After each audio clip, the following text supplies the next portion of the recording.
approach that we're going to explain to you guys today is called multidisciplinary curriculum. What is it actually?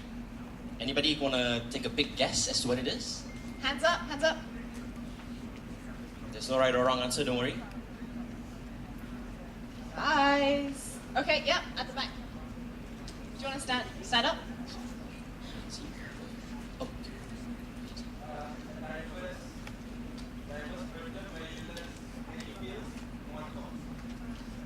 Yeah, that's right. Something like that. Something like that, okay. So basically what it is that it's whatever skills that you've learned in school, be it history, maths, English, geography, whatever you've learned skills, knowledge that you've attained in school or university, and then you apply it in the real world situation. So have you guys ever felt that when you were at school, you learned something in maths or in biology and you thought, when am I ever going to use this in my life? Yeah? Okay, but the thing is, there is a reason why we learn those subjects, and it's because they will have an application in your life.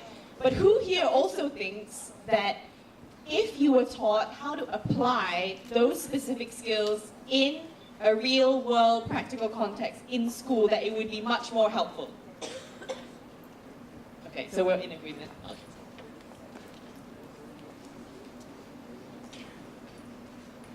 So we're going to talk about an example of a multidisciplinary assignment. And what we mean by that is the idea of, for example, having a client. Let's say that you're a consultant and a client comes to you and says, I have this problem and you're supposed to help me solve it. So let's say that your client is a politician. So what do you think would be the skills that you would need in order to assist your client? So he comes to you as a consultant, political consultant, and he tells you like, look, I want to win the next election, and I need your help to make me boost my image, make the public more aware of me, what I'm capable of, and how I can better serve them as a public officer.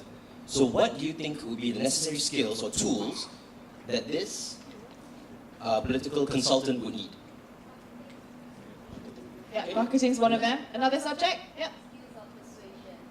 Correct. But can someone tell me about maybe the subjects that you guys learned in school, skills from there that would be applicable here? Let's say, okay, one by one. Yes? Correct. Public relations? Okay. Sorry? Okay, okay, what about maths? Do you think you would need maths? English, geography? Bahasa Malaysia? Mandarin, of course. Now, if I was to tell you that there are essentially 4 steps to helping your client solve his image problem, could you tell me what you think the first step would be? Okay, yeah, I know you saw that. But okay, when you're diagnosing the problem, so let's say this, as Shariz has said, this politician has an image problem, right? He's kind of a new guy, he doesn't really have that much of a track record, and he wants to get known. So what kind of subjects or skills would you need to use to be able to diagnose his problem?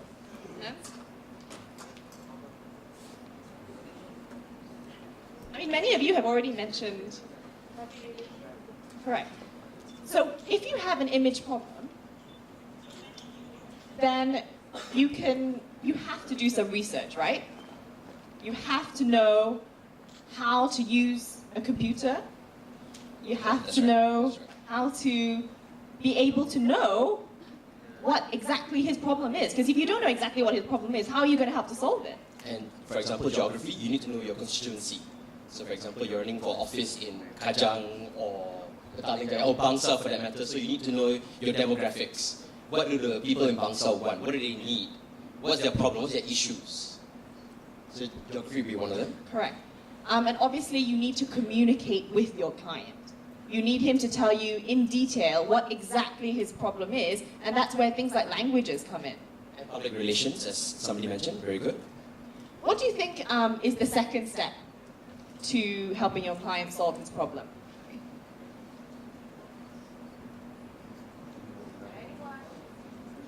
Don't worry, it's an open thing, there's no right or wrong answer.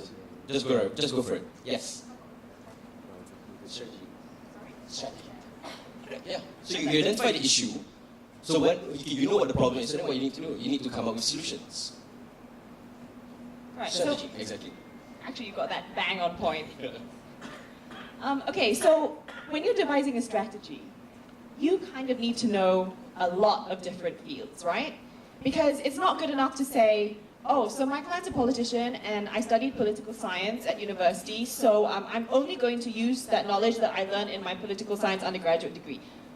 Does anyone here study political science or international relations? Oh, well, quite a few of you. Oh, yes, over there. Okay. Good. So can any of you tell me what kind of skills you might use from your course and your learning in devising a strategy for this politician?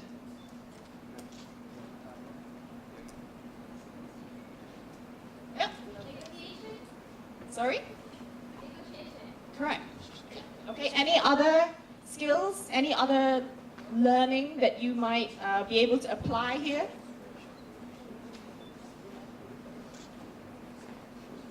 Perhaps ideologies, depending on what kind of ideology your politician subscribes to. Urban planning as well. So, yeah. But knowing political science or international relations is not enough, right, to devising a full-fledged strategy. You kind of need to know things like maybe economics for if your politician is putting forward a manifesto, for example, what his vision is for his constituency, for his country. Yeah, that's right. So that can cover so many different areas of life, as I'm sure you guys will all have read in the news. Okay, step 3 to solving the problem. Does anyone know what step 3 is?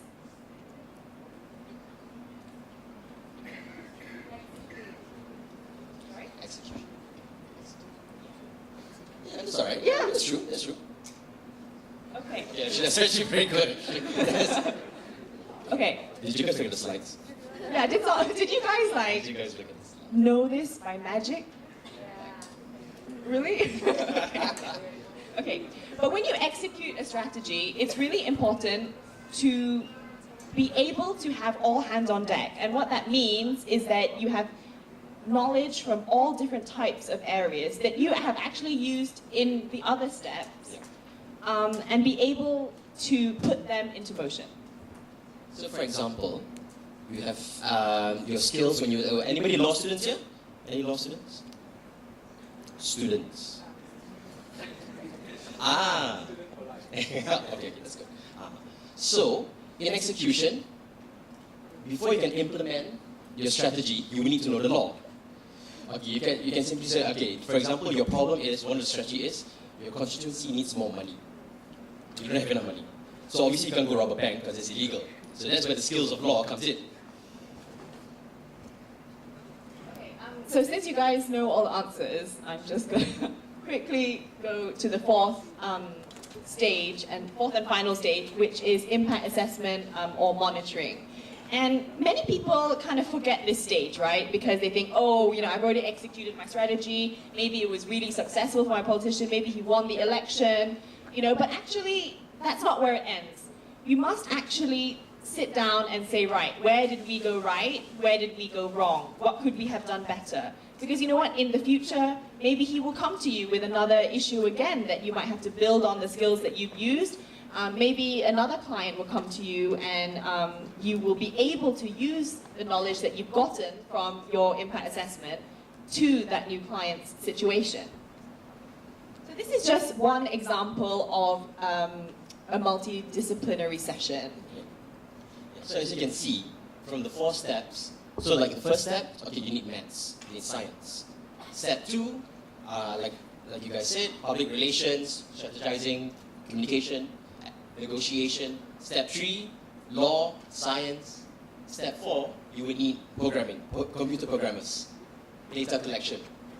to gather all your results and analyze and see, okay, what we went wrong, what could we improve, what should we not do. So as you can see, this is how you learn. What you learn in school, what you learn in university is applied in the real world situation. So, your task for this morning is to design your own multidisciplinary session.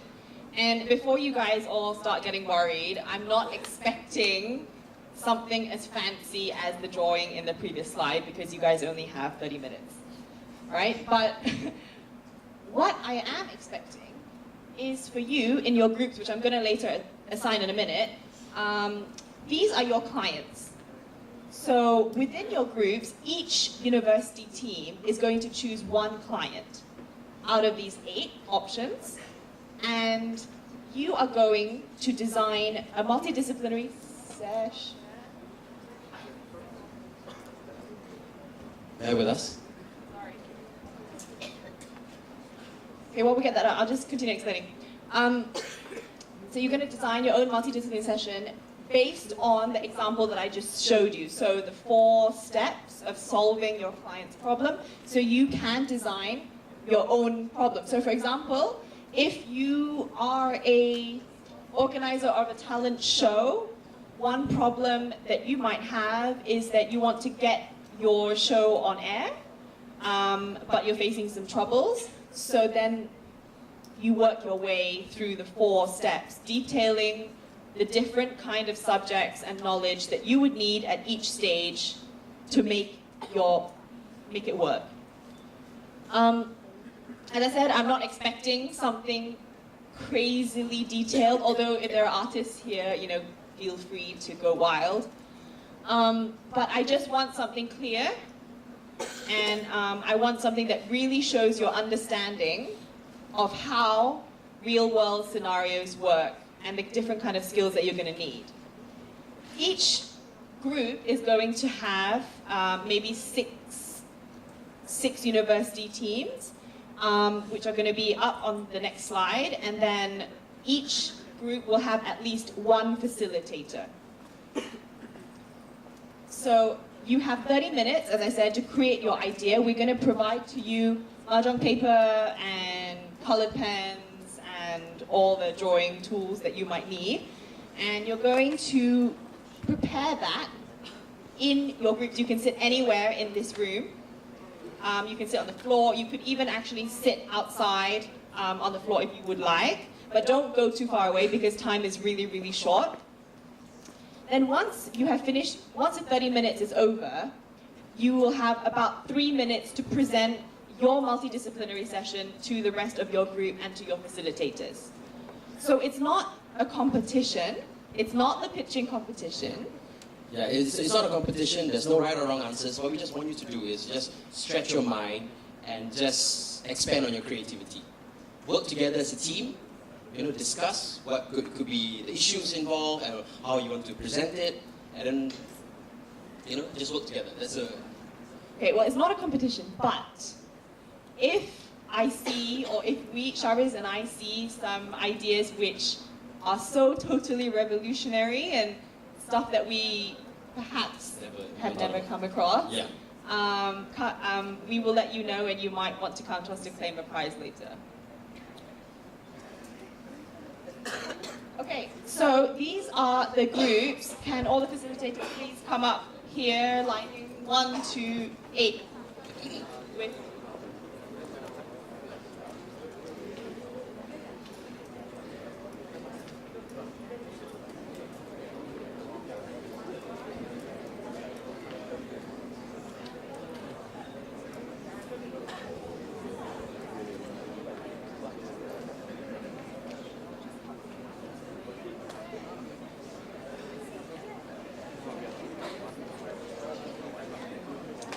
Okay, there are a few changes, so please listen up. Group 1 is Azim, over there. You guys know him from yesterday. So Group 2 is Daniel. Group 3 is now actually Gopi and Juan Arena. Group 4 is Razlan. Group 5 is now Danny. Group 6 is Sufyan. Group 7 is Shafiq. Group 8 is Shariz. I'll be wandering around, assisting you guys, but anywhere around this area. Nearby. Not back to the hotel. Although bed sounds very nice right now. Okay, so what you can do is that your facilitators will bring you the mahjong paper, but please come and find your facilitators, and your facilitators will take you to whichever place in this auditorium or outside that they feel comfortable with.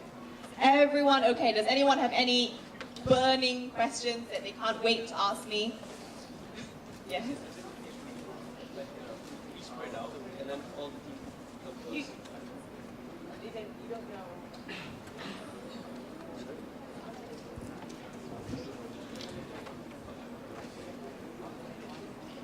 Okay, all the...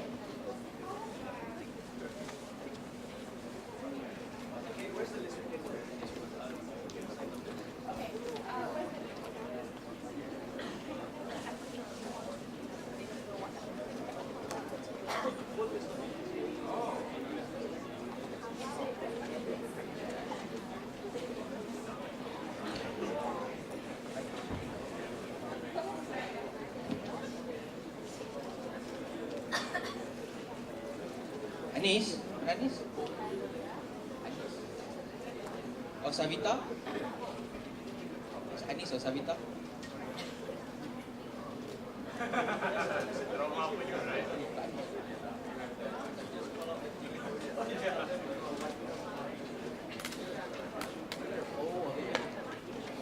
Okay. Guys, I know you don't know your 1, 2, 3, 4 teams, right? Is that correct? Okay. So I'm just going to read like each one, and then I'm going to assign you to... Okay, all the APU teams, come here, please.